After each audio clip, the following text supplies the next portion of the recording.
Hey everyone, today I want to make a short review of Sonic the Hedgehog 3. I know it came out more than 2 weeks ago and I said I had to make a video about this movie.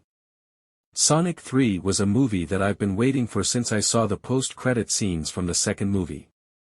I was really looking forward to seeing Shadow in action and his dynamic with Team Sonic.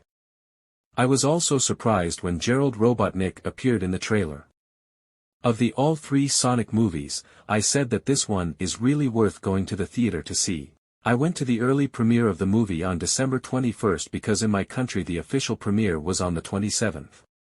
Did I enjoy the movie? Well, it was below my expectations honestly. I'm not saying it was a bad movie, not at all.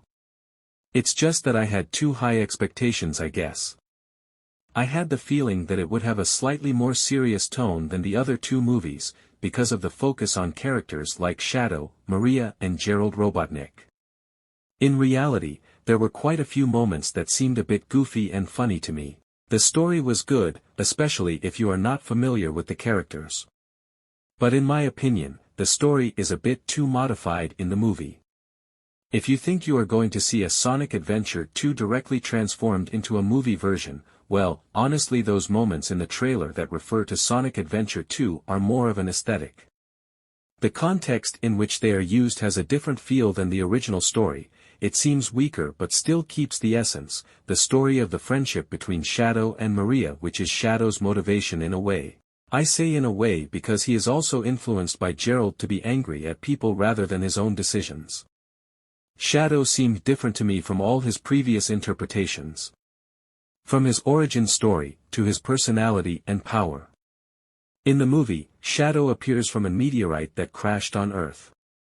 He was found in the meteorite and then numerous researches are done on him. These take place on Earth at a gun laboratory. There, he meets Maria, who is Gerald Robotnik's granddaughter, who is perfectly healthy in the movie, and with whom he becomes friends. In the end, the three of them run away from some gun soldiers but we are not explained the reason and a soldier shoots into the barrel and it explodes, killing Maria. Gerald is taken to prison and later released after helping Gunn create a very powerful weapon. During this time, Shadow was cryogenically frozen. The story was quite changed, probably for a younger audience and for the funnier nature of the Sonic movies. However, it is sad that we did not get enough backup story for some events that are reinterpreted.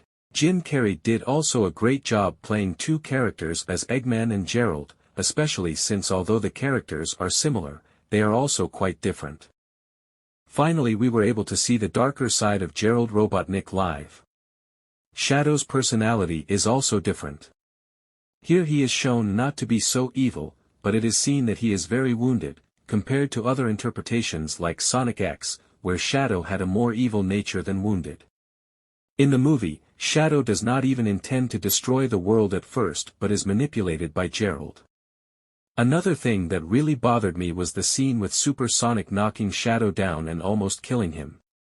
It bothered me because one thing I have always loved about Shadow is that he is stronger than Sonic. Although he did not use all his power at that moment, the scene was essential put there to change Shadow's opinion about humanity. I like that in this movie, the relationship between Sonic and Shadow is more solid. As I said, here Shadow is not really a villain but just a wounded person. I like that the two hedgehogs are very well associated and each one sees the other in him, both losing someone. Shadow on Maria and Sonic on Longclaw. We have the moments with Maria in which Shadow has an attitude similar to Sonic, and Sonic who becomes angry and ruthless like Shadow after almost losing Tom because of the black hedgehog. A very cool thing is that in this movie, even Sonic changes Shadow's opinion and perception. Regarding Gerald, I'm glad he died. Even his death is very minor, but honestly, it's also funny. I felt very bad that Rachel and Randall don't actually appear in the movie. They're just like disguises, but even those moments with Maddie pretending to be Rachel were very funny and badass. The ending was okay with Shadow and Eggman's sacrifices. Who of course didn't die, fortunately. But the scene with Sonic and others returning and getting quickly back to normal like none of this happened, seems to me like a rushed ending. Characters like the Bio Lizard don't appear of course because Shadow wasn't created in a lab here. And it's sad because Shadow and Sonic could actually be related, but the theory doesn't apply to the movie. Regarding the Chaos Emeralds, it bothers me that we still don't get more information about them in the movies and also less focus on them. There are a lot of things in the movie that happen but without a precise backstory. It's like they just changed the story, without thinking about adding some context for the new events that replace the old ones. Overall, it was a good movie. Once again, I had too high expectations, but they could have done a little more honestly.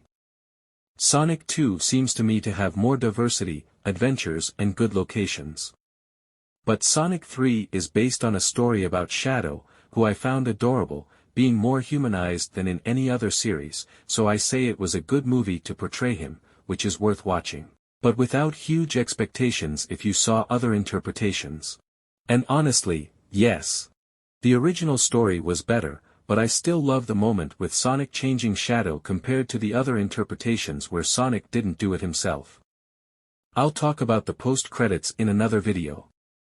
From me, the final score for this movie will be 8. Did you watch Sonic the Hedgehog 3? What are your thoughts about this movie? Leave your thoughts in the comments and see you soon.